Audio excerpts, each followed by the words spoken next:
Welcome back for another video. In today's video, we'll be running through the Gameweek 4 team selection, transfer plans and the thoughts heading into this game week.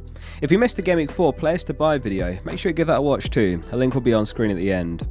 We just hit 100,000 subscribers, an unbelievable milestone for the channel, and thank you so much for the support. I love to make videos for you all and hopefully it shows in the content.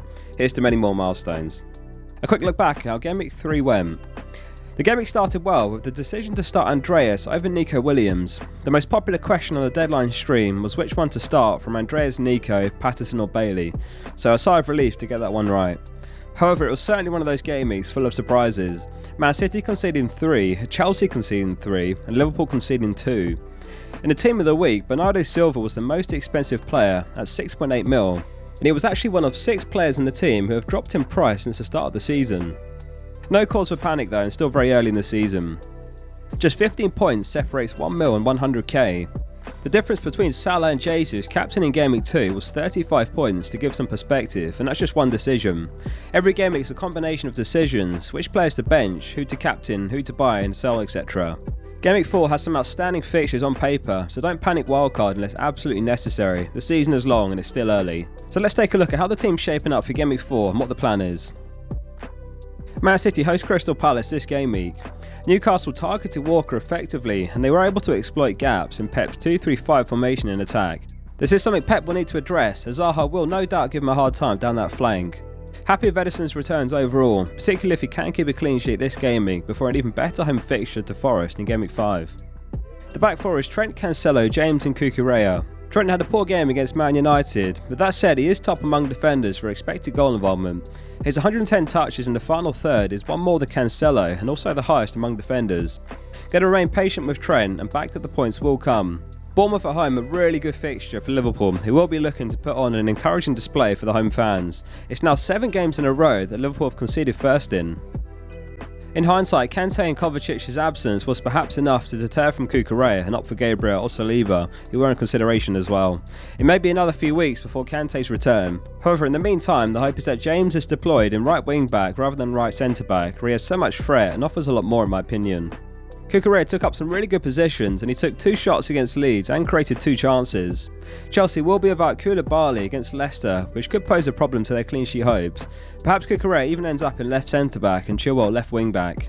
Tough to predict what Tuchel will do, as he has a few options on the bench. The midfield is Salah, Diaz, Martinelli and Bailey. Salah gets the armband for the Bournemouth game. Even in a poor Liverpool performance, he was on a score sheet and my gut feel is that Liverpool win this one comfortably. If you caught this week's Who to Buy video, we saw that Salah is top on the projections for this game week. Perhaps Liverpool's poor start to the season will be enough to deter some managers to captain elsewhere, but he's without a doubt the best option in my eyes.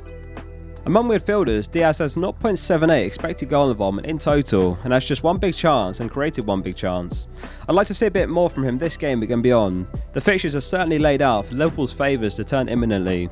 Before Game Week 1, we looked spoiled for choice with the 8 mil midfielders, and it's really only Maddison who's actually started well, with a return in all 3 games, and he's the top scorer in the 8 mil bracket, and even then he's the most expensive midfielder in the top 10 midfielders, which underlines how unpredictable the mids have been.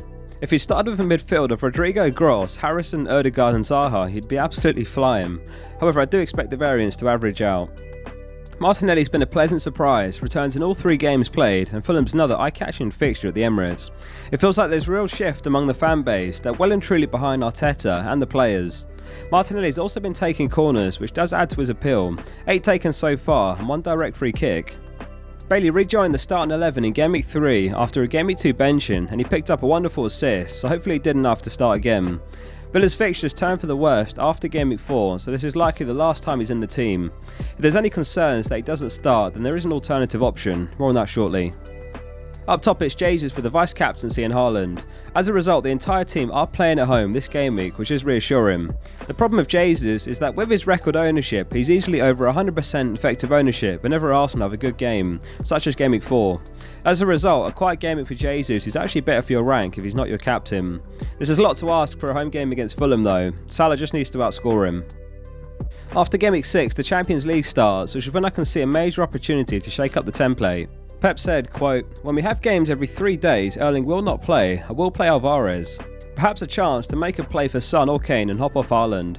Too early to say right now, as the template is so strong and there's little justification to move off it." Onto the bench and transfers, and if you have enjoyed the content, consider subscribing. There's weekly content all season on the channel, and we're closing in on 100k subscribers, just a few hundred short. On the bench it's Ward, Andreas, Nico Williams and Archer. If you're running with the Ward and Iversen double up, it looks worth the upgrade from Iversen to a 4.5 mil keeper, such as Sanchez or Raya. Even at 4 mil, Ward isn't justifying the price tag. For the time being, his position in your team should be backup keeper, not starter.